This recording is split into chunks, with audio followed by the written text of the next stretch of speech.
You are listening to an Art Media podcast. The right was always much more than just its hard ideology. The right was a cultural argument about what it means to be a Zionist. Jabotinsky defined this in one word, hadar.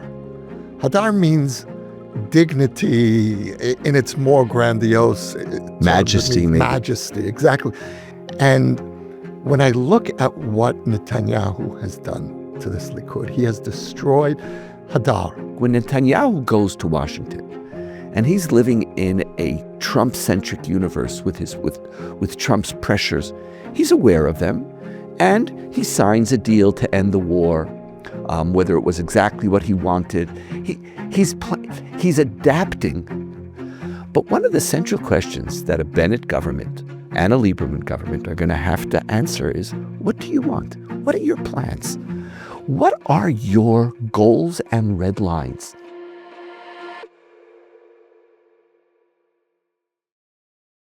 Hi, friends. This is Donniel Hartman and Yossi Klein Halevi from the Shalom Hartman Institute. And this is our podcast, for heaven's sake, in cooperation with ARC Media. Our theme for today we entitled The State of the Israeli Right. And we were a little clever, so we're impressed with ourselves. Because Israel is the state of the Israeli right in the sense of state as a political entity. And Israel really has moved center-right in a very dominant way. Not that we have literally become the state of the right. Right. It's exactly. We are the state of the political right wing. There's a strong 50% at least, maybe even more than that, if we don't include the Israeli Arab-Palestinian parties. So, but 50, 60%. The country has definitely shifted to the right. But we actually want to talk about the state of the Israel right in the state of Israel. The state meaning the condition. What's happened to them? Where are they? Now, I don't know if you ever identified yourself as part of the right wing in Israel. I don't know if that's a place or it's been such a long time ago. For me, it's always been one of the groups, an essential group that I study, and especially as Israel becomes the state of the Israel right. I'll be talking about this more as an outsider. I don't know if you have an insider perspective as well, but we're going to reflect on who is this right, because understanding them and understanding their challenges is going to determine where Israel is going to go. There might be some form of a national unity government in which there are internal political checks and balances between the right, the center, and the left, which we saw in the prior Bennett government. But either way, the right-wing voice is a dominant critical voice. It's very, very different from the voices of world Jewry, in particular North American Jewry. And those who want to understand Israel, we have to delve deep into this state. Now, this is a right wing that's been led by Netanyahu, at least 16 years, but in many ways since the mid-90s. So we're talking about 30 years in which he has shaped a major part of it. But we're not going to focus on Netanyahu particularly. We really want the three primary pillars of the Israeli right that we want to talk about today are those Israeli right who are not part of the religious Zionist community or the ultra-Orthodox. We're going to concentrate on the three major parties and their supporters, the supporters of the Likud, the supporters of Bennett's party. I don't know if it has an official name yet, and the Israel Our Home, Yisrael Beitenu parties. Those are the three dominant, most significant parties. Leaving out the religious Zionist party. That's right, as I said. Leaving out the religious Zionists, and also leaving out, there's new figures emerging, but we don't know their weight yet. So we're really looking at what once would have been called the mainstream right. The mainstream right. The mainstream right. And there was a spectrum. Lieberman was always, on certain issues, a little more to the right. Bennett used to be on the right side of the right. And Netanyahu, or the Likud, was right-wing, and Netanyahu was the far left of the right. Right. So these are these parties. So, but let's define. If you would have to look at the Israeli right today, let's try to understand some of their core characteristics. What would you define as an essential aspect of it? So first of all, you asked me, and I don't know if it was a rhetorical question, but whether I see myself as an insider or an outsider to the Israeli right. Or saw yourself. Or saw myself, right. So I never identified, since moving to Israel, I've never identified with the right ideologically, but I have on occasion voted for the Likud over the years, more than once, depending on circumstance. Could we turn this into a confessional of some form? Yeah. I'll be your rabbi. And do you want to confess, or that? No, you just confessed. I will atone you. Oh, I even voted for Netanyahu in the past. There's a real confession. But my political comfort zone was always the center. Sometimes I'll move center right, sometimes center left, but my reference point is the center. And how I understand the Israeli right today is, I ideologically, is very much through the prism of the right historically. The Jabotinsky movement was committed to two principles. One was security, which Jabotinsky defined as the iron wall, right? A famous essay that he wrote in 1923, that the future Jewish state will need to dissuade the Arab world from attempting to destroy it by building an impenetrable military force. And I think that he's been vindicated in that. And the second foundational principle of the right, which applies again today, is territorial wholeness, the wholeness of the land of Israel. Now, in the pre-state period, the Jabotinsky right was committed to what they called both banks of the Jordan. And I, as you know, and I've mentioned that here in the past, I grew up in the Jabotinsky youth movement, and I wore a map of not just Greater Israel around my neck, Greatest Israel, a silver map. And we all got it from the same jeweler on Ben Yehuda Street in Jerusalem. When we would come from New York to visit Israel, that was our stop. And I wore that for years, into my 20s. And by that point, it was more symbolic than anything else. But it was symbolic of the sense that the whole land belongs to us. Did this have biblical theological significance or not at all? This was our national inheritance, and you're reclaiming our national inheritance. Yeah. I don't remember the biblical narrative coming in strongly. Beitar was a secular nationalist movement with a fair number of religious Jews. I wore a kippah in Beitar, and that was considered completely normal. It was the only secular Zionist youth movement that had a significant number of religious kids. And I'm mentioning this because that also tells us something about the cultural flexibility of the right. If you were committed to these two principles, the iron wall, impenetrable security, and the wholeness of the land, you were on the right. And in those years, we're speaking about pre-state and the early years of the state. Religious Zionism was not part of this consensus.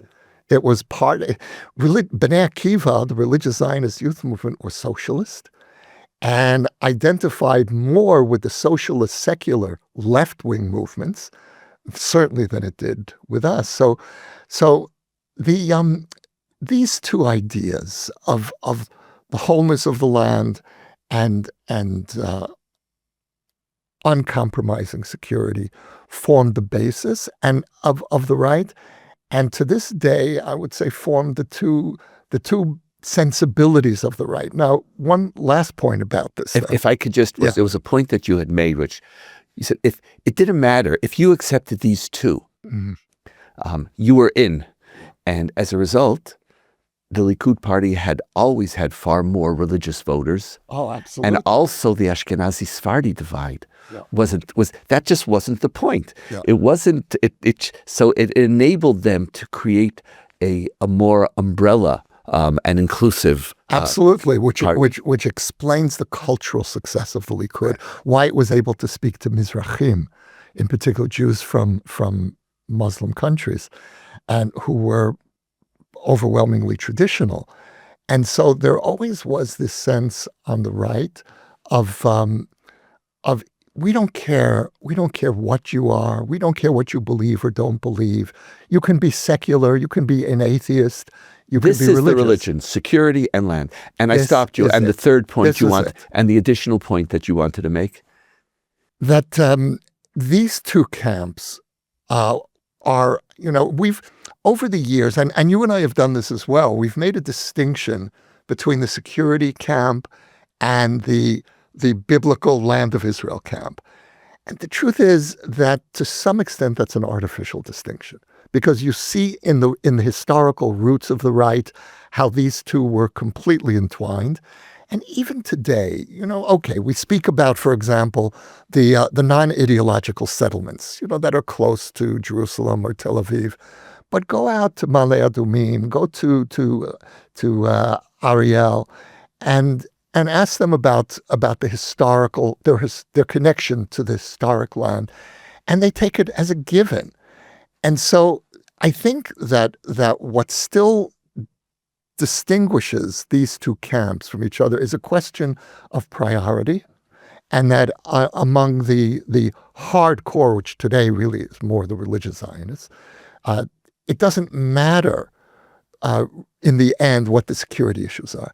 Even if settlement were against the security interests of the state, that camp would say, listen, this is our land, and I very much respect that position. Right. It's not mine. Right. I respect it, though, because what they're really saying is a people does not walk away from its land. Your analysis of the Israeli right is, when you speak about Jabotinsky, your whole body, by the way, smiles. Yeah. He's still my hero. There is something very, very deep, and also something very decent. It's like I could see your whole childhood upbringing. You both spoke historically, but you weren't just speaking about where the Israeli right was. Very much where. You're also, that's a core part. I want to be Ideologically. I want to be very, very contemporary. And as I'm watching where the Israeli right is now, and I very much appreciate the 2 points, but I want to present a different, this is in many ways a dichotomy. Yours wasn't a dichotomy inherent into an Israeli political right-wing camp today. The first is the just Netanyahu camp.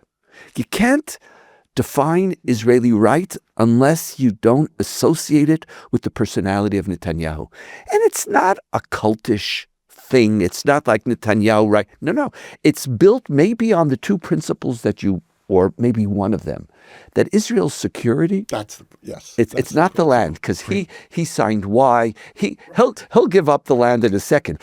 But this is the man that enables me to go to sleep at night, and with the confidence that I and my country are going to wake up in the morning. Except for one day in his career. Everyone's entitled to a mistake. Right. Okay. Again, as in last week, Yossi, I let you get that in. I appreciate that. But that is this core just Netanyahu group. A third of them left him after judicial reform. He goes down, from 37, he goes to 20, 19, 18, 22. He's beginning to come back. But after the last ceasefire, he's now up to 25, 26, 27, depends on which poll. But there's a strong group that says, with Netanyahu, our country is safe. He is the person who I want to give my future. I'll place my future in his hands. You can't define the right without connecting it to the man who for a generation has led it. The far right very often hated him because he signed territorial compromise deals, and he'll do things that aren't ideological, especially on the area of land. If he believes that Israel's security will be invested in some form of a peace plan with Gulf states, with Saudi Arabia, Iran, he's willing to compromise land for the sake of security, and that makes him in many ways illegitimate for the far right. But so one part of the right is the just Netanyahu. But what's been emerging, it really has been emerging since the war, and it's been getting more and more powerful, is the non-Netanyahu right. Some of them, maybe you could even call them the just not Netanyahu rights. Bennett and Lieberman was the leader of that because he's always had a personal, there's something personal going on there, which we don't have to go into right now. Well, there was with all of them, with Bennett. I mean, the leaders of the just not Bibi right were all his closest advisors. Right. And he brought them in until at which point he either betrayed them or he did a move to ensure that he alone was in control. But both Bennett and Lieberman represent a different right. But I don't want to even focus on them. To clarify this right wing, I actually want to speak about the new chief of staff. This very interesting man who Israeli society doesn't really know, Zamir. We know him a little bit, but he's not running to appear. He doesn't run to speak about himself. He's a tank. He's like this. He looks like a tank. Trump called him, "You're out of casting central." Like he looked at him and says, "Oh my God, you're out of casting central." It's like he's this solid rock. Now, this is a man whom all the Likud ministers worked with for years. He was their guy. They loved him. They saw the world similarly. And now, when he became chief of staff, they said, okay, life's going to be simple. And then over and over again, he has distanced himself from Netanyahu or the right wing's policy, whether it was on hostages, where he seemed to do a turnaround, whether it was what's the purpose of the war. Or go invading Gaza City. And most significantly, on the national inquiry of the war and his fighting with the Minister of Defense. And you see this man, it's like, what happened? What happened? What Zamir and people on the Likud are shocked. It's like, where did he come from? He was our guy. Yeah. What they don't understand is that Zamir is a true right-winger of the terms that you mentioned. Mm-hmm. He's just not, he doesn't define being on the right as just Netanyahu. Yeah. He actually has he has principles, he has thoughts, and he wants to figure out what's best for Israel's security, what's best for Israel's well-being. And so and by the way, the right wing has the same frustration with many of their appointees to the Supreme Court. They're like, what happened? Right now, half the people on the Supreme Court, more than, but half the people are right-wing appointees. It's so important to emphasize that. These are, so in many ways, all the judicial reform, which was, we need our judges. You have your judges. You've been in power for 16 years. The system created a check and balance between the right and the left. But they weren't their judges. No, they were. No, they weren't their judges in the sense of being in their back pocket. No, they weren't their judges in the sense of being just Netanyahu people. Mm-hmm. They actually worry about the rule of law. One member, I forget who it was, who they picked someone who was the first judge, I'm blanking on his name, who lived in a settlement. And he says, what, because, and they were shocked. How did you have this rule? Well, because I live in a settlement. My whole career has been a commitment to law. Now, because I live in a settlement, which I believe in, does that mean like law is unimportant? And this just Netanyahu, which is not a just Netanyahu, it's a blind loyalty independent from principle and issue. And this is the dividing line in the right wing between... That's really important. And they don't understand, and there's a frustration. So Katz and Zamir, in many ways, are representing this line.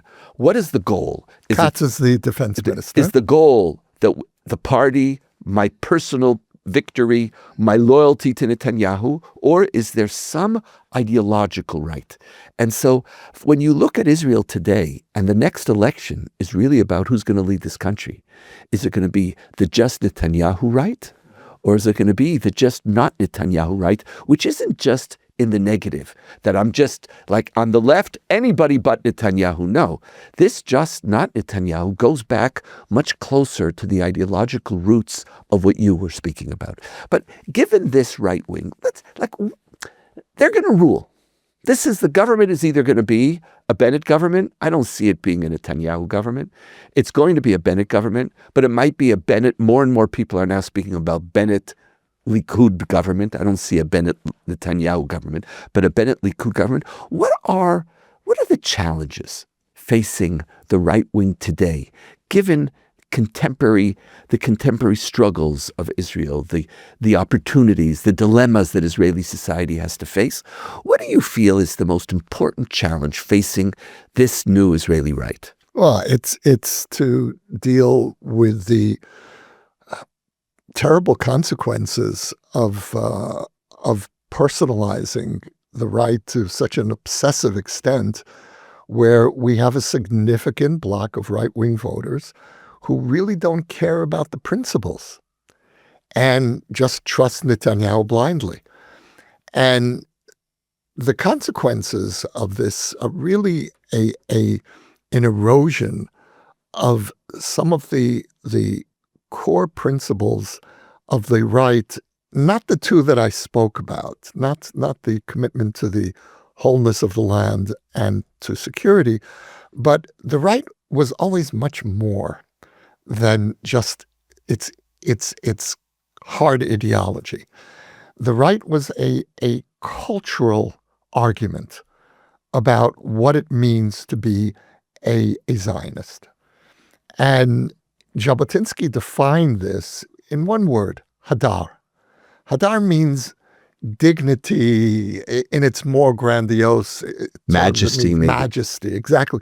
It's a beautiful word, by the way. It is, and you have to understand the context. Jabotinsky presented this to the Jews of Europe in the 1920s and the 1930s. And he was basically telling them, your survival depends on your being able to adapt a code of military ethics, of posture. And I remember in Beitar, these were the points that were emphasized. You know, not to be a bent Jew, to be strong, to be self-confident, and to be aware of your rights, of Masha Magia Lacha. Yes, but deeper than that, it was a code of chivalry. Yes, code of chivalry. And so, do you know who the hero of Beitar was? I don't know. So, Shlomo ben Yosef, in the old right-wing parlance, was the first Hebrew. That was the term that the right used for Jews, Hebrew, because we wanted the dignity of the ancient Hebrews. The first Jew to be hung by the British in 1938 was Shlomo ben Yosef. And the morning of his execution, he brushed his teeth. Wow. And this was taught to us. Don't be a ghetto Jew. Be a Jew with dignity. And the hymn of Beitar, which to this day I hear it and I get chills involuntarily. It's not my hymn anymore, and yet it shaped me. And Jabotinsky, who wrote the hymn, has a line in there about a Hebrew, even in poverty, is a prince. Wow. And when I look at what Netanyahu has done to this Likud, he has destroyed Hadar. Now look, Hadar is so archaic. You know, it's at this point. It's a beautiful term. It's beautiful, and in the context. You know it has a halachic meaning? Say more. There's hidur mitzvah. Nice. When you do a mitzvah, Nice. you don't, you're doing a mitzvah, you don't just do it to get it done with. Right. You should do it to beautify it, to show that it's, you're not, okay. You get the most beautiful etrog. Etrog, like that's an example. It's like hidur, or like when, like in my sukkah, you come to me like, you can put up a sukkah.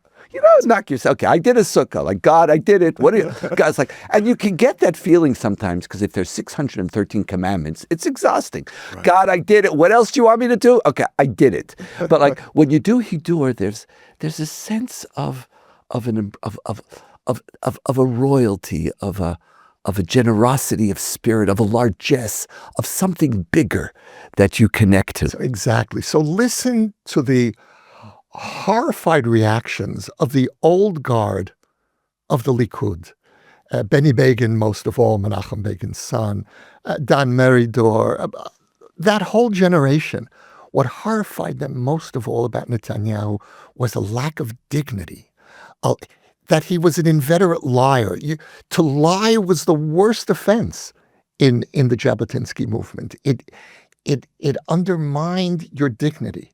Everything was about human dignity and the dignity of a people that had been condemned to death.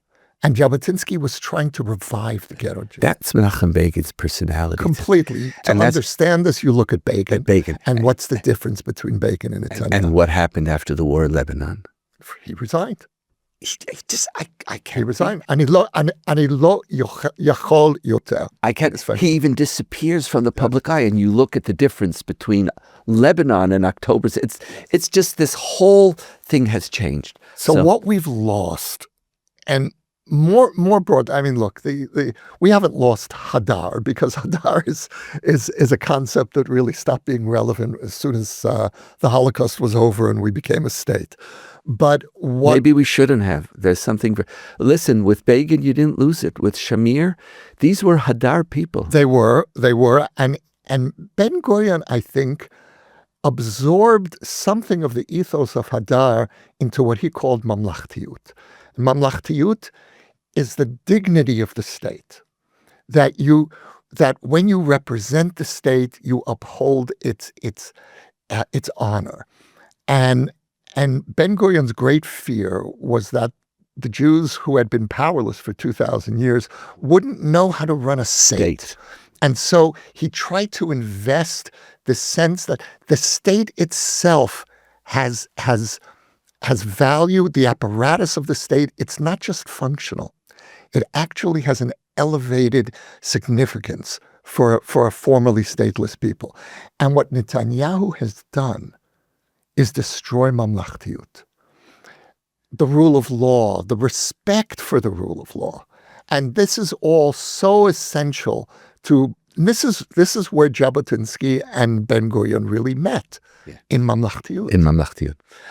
I want to put in two challenges and get your feedback on them.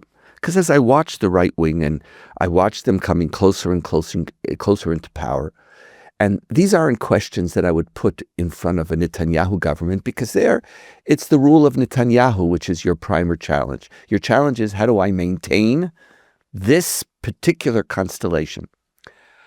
There are two challenges, I think, that are central to how the right wing is going to rule after the next election. And the first is not what you're against, but what are you for? Mm-hmm. The right wing, when the left was in power, the left would offer a certain suggestion, the right was against it. When Netanyahu's in power, he'll do A, B, or C, and the right will be against it. It's clear what you're against.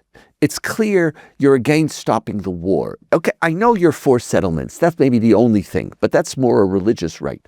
What is it that you want?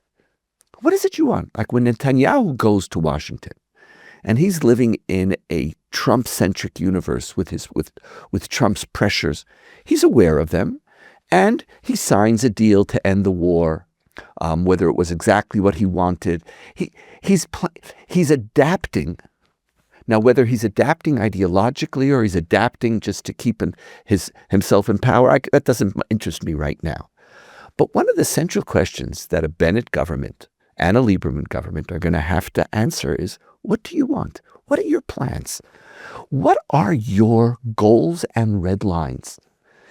Not in theory when you're talking to yourself, but when you actually have to implement policies in the real world, something that the religious Zionists don't have because they're living in a world of messianic politics. Once you're not a messianist, like Lieberman once said that for true peace, Lieberman even said he'll accept a two-state solution at one period of time. And when he was the Minister of Defense, you saw that his rhetoric of always being against, he had to start functioning. But I think now what this country needs to know is, besides healing the inner divides, where's a right-wing government going to take us? What are you willing to do? If the Saudis are going to demand some horizon to a Palestinian state, is there any version of a Palestinian state that what is your version? It might not even be a state. It might be autonomy. I don't know what it is. Is it the Trump peace plan, area A, B states, C stays in Israel? What is there any flexibility? Not just a list of don'ts. And I think part of what's happened under almost a generation of Netanyahu rule is that the right wing moved away from ideological articulations or policy articulations, basically saying, Netanyahu, you're the person, you decide. When the time comes, you will do what needs to be done, and we know what we're against. So I think the first step is to ask, besides healing and besides decency, and in addition to your beautiful notion of hadar and state-centric thought, mamlachtiyut, what are your policies? Not your policies internally, what are your policies externally? And that's one issue and I think the future of the country will depend on the ability of the right wing to articulate some of those policies. And the second one is something that has emerged, which for me is one of the deepest challenges and violations of the essence of our Jewishness and the meaning of a Jewish state and of Zionism, is that there has been created a false dichotomy on the right, and it's deep in the current right, between morality and security. As if the two, you have to make a choice. Now, when you have to make a choice between security and morality, the only time I know you're supposed to make a choice is in a moment of self-defense. But in a moment of self-defense, that's not a choice between security and morality. Security is morality. Security is morality. Right. And then how we fight, how we engage in war, what we do, what is our ethos. And in many ways, this dichotomy between security and morality is really a dichotomy of the ultra-right, ultra-nationalist. It's not a right-wing dichotomy. It never was Netanyahu's. Mm-hmm. It never was the military people who were very much on the right. Bugi Ayalon, who used to be on the right. It is the right-wing. Right. It's like what we do. Bugi Ayalon, who brought up Elor Azaria, the individual who, over a decade ago, 15 years ago, who we spoke about in a prior podcast, who after a terrorist was already injured and assumed dead on the ground, came and saw him moving and shot him without trial. We don't know what's going to come out in Jenin, what the military police just did. There was a sense that I do everything for my security. That wall, and this I learned from Jabotinsky too, that the wall, that iron wall, wasn't an immoral wall. It cared very deeply about liberal values. Absolutely. And so the right wing, the first challenge is the right wing, what are my policies? What am I willing to do, and how could I lead? Not just how could I say no, something that they didn't have to do under Netanyahu because whatever he decided would be done. And the second one is to create a wall of separation between right-wing nationalists and right-wing ultra-nationalists. And the fault line is on the distinction or the false distinction between morality and security. And as long as that distinction is there, then morality will be sacrificed all the time, unnecessarily, and there's no culture for us to begin to aspire. You know, part of that hadar that you spoke about was a moral hadar. It was a moral majesty. No question. And, you know, the old right, which wasn't that old, you know, we're going back to the period before Netanyahu's legal problems, a period that included Netanyahu's rule as well. And that right actually understood that maintaining Israel's moral credibility is part of security. Of our security. And of making sure that our friends continue to believe in our moral credibility was essential for maintaining the iron wall. And not only wasn't there a contradiction, the two were entwined. And so where I feel the healing needs to happen is before we get to that point. And I agree with you. The right is and it actually includes Bennett. Sure. But it's especially symptomatic of the Likud, this indifference to defining what you're for. It's always as really as you put it, what you're against. In order for that transformation to happen, for the right to begin to take itself seriously again as a responsible political and ideological force, it needs to start doing some very deep healing. And you look at the current Likud, and I have ideological disagreements, deep ideological disagreements with religious Zionism, the religious Zionist party. But those are ideological disagreements. I respect these people. I can't respect what I see in the Likud today. They're sycophants. They're etc. They don't speak. They don't speak. They listen to them in the Knesset. It's so embarrassing. You know, it relates to what you said earlier, that if beforehand you joined the Likud or you joined the right, if Israel's security was central and the wholeness of the land was central, and then anybody could join. Now, if you're willing to get on the bandwagon of just Netanyahu, anybody can join. That's the measure. That's exactly. And then, as a result, look who's there. You have Ben Gvir is 20% of the Likud. Forget his voters. That's right. Anybody who's willing to play this game of just Netanyahu, and anybody who's not, are people who disappear. Final reflections for today. Yeah, I'll say this as someone who is no longer on the right, but comes from there and has deep love and respect for the traditional right. Israel needs a healthy right wing. And I think that what defines a healthy polity is when you look at your rival camp and you want them to be the best version of themselves. Because they help keep you honest. They help sharpen your arguments. You want a debate between Menachem Begin and Shimon Peres. Right. That's, or Yitzhak Shamir and Yitzhak Rabin. That's what you want, regardless of which side of that debate you're on.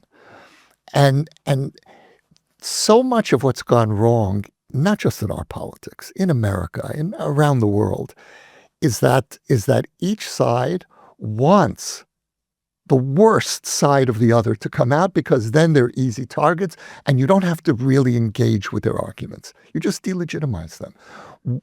In order for healing to begin in Israel, we need to have again a credible right. Okay. There's so many challenges facing Israel. And we're living in a dangerous time where certainties, old things that we thought were predictable and consistent are changing. And we're going to have to adapt. We're going to have to adapt to forces in the world that are going to push us in places that we haven't thought about. We're going to have to confront enemies and potential friends who are new. How do we think about that? It's if the right wing is going to lead us, and if the right wing is going to be able to create a coalition with the left and the center to try to figure out not what divides us, but actually what we could come together and agree on. And I might not get everything. I'm left wing or center left. I'm not going to get everything I want. And I could live with that because I'm not going to get everything I want because reality's not even going to give it to me. Even if I wanted to. It's like, but when that conversation happens, not only are we, as you said, are we going to be the best of each other, but we're also going to be able to come together and maybe give our people and our country some path forward. Yossi, it was a pleasure being with you. Really pleasure, Donniel. Thank you.